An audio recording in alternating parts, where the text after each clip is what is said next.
All right. Good morning. It is October the 2nd, 2023. Fall is here in Charleston, which is just wonderful. Beautiful weekend. My favorite time of year. Temperatures being lower, of course, but you get baseball playoffs, right? I'm not at this stage of my life not a huge baseball fan, but the Twins, my hometown, the Minnesota Twins are in the playoffs. I'm sure their time in the playoffs will be short-lived, like most years, but they're there, right? We also have football, which I like. Hockey season is right around the corner. Then you have Thanksgiving and Christmas, just a lot of fun stuff here to look forward to. Speaking of fall, the 7 and 8-year-old girls soccer team this fall that I coach had a great match over the weekend. All right, so last weekend, big win, and so this past Saturday we ran into a really tough opponent. 4-4 draw. Okay, my daughter Keegan had 2 goals. It was just a nail biter.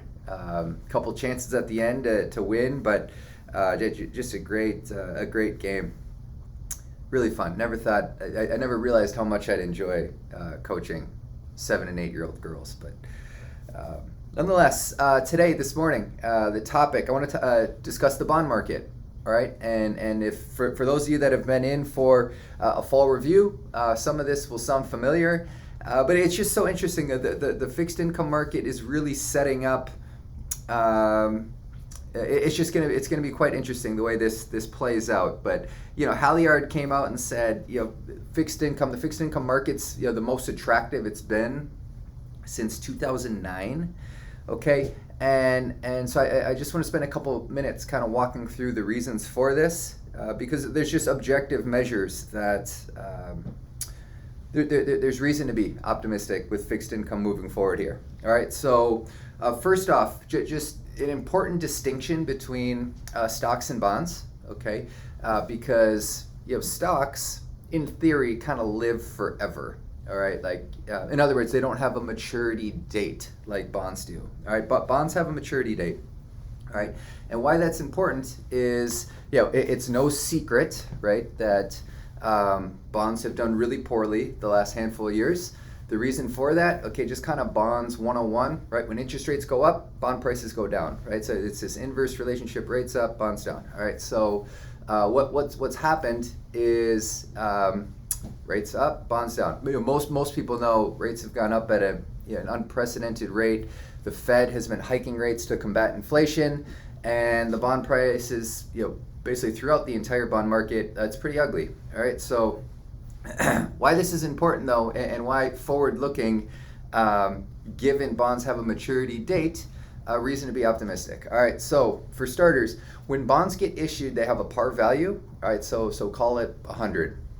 All right, so bond has 100 par value. It gets issued, say it was 2 years ago, 5 years ago, whatever. All right, so the bonds get issued at 100.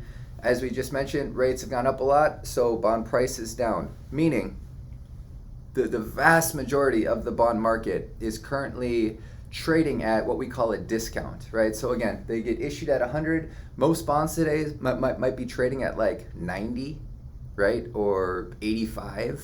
Right? So in other words, a big discount to their par value. All right, now why that's important is, again, because bonds have a maturity date, unlike stocks, they have a maturity date. When bonds come back to maturity, they have to mature back at their par value, right? So if you're a bond trading at 85 and you have 2 or 3 years until your maturity, between now and maturity, it has to gravitate back toward that par value of 100, right? And so when you have the vast majority of the bond market trading at these discounts, it's going to be a big tailwind into their maturities in the years ahead, right? And now what's nice is there's a metric that we look at, an objective metric that's called yield to worst. Okay, maybe some of you have heard of yield to maturity. Okay, so yield to worst is just another adjustment lower, accounting for the chance that outstanding bonds can get like refinanced. They can be called away from investors, right? Which as an investor, that means you have a not as lengthy of a holding period, right? So it can reduce your return further. So yield to worst, they take yield to maturity and then they adjust the yield even lower. So it's a little bit of an oversimplification, but it's kind of pretty much the worst you can do on bonds, all right? And now another really important thing to clarify is credit quality. Okay, so the following in terms of like junk bonds or high yield bonds, where the risk of a default, okay, like then your yield to maturity, yield to worst, like it doesn't matter, right? So what I'm talking about today is very strong credit worthy bonds in the marketplace, which there are a lot of them. So okay.